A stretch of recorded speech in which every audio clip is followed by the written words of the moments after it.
আজকে আমাদের এই জমিটি নদিয়া জেলার চাকদাতে।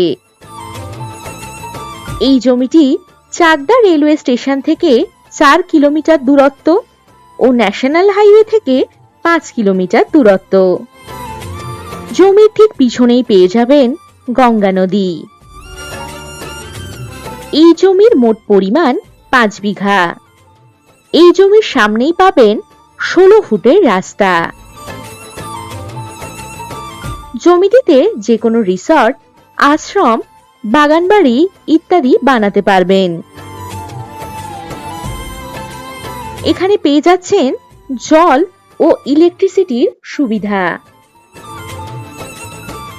এখান থেকে 3 কিলোমিটারের মধ্যেই আপনারা সমস্ত সুযোগ সুবিধাই পেয়ে যাবেন। জমিটিতে যে কোনো রিসর্ট, আশ্রম, বাগানবাড়ি ইত্যাদি বানাতেই পারবেন।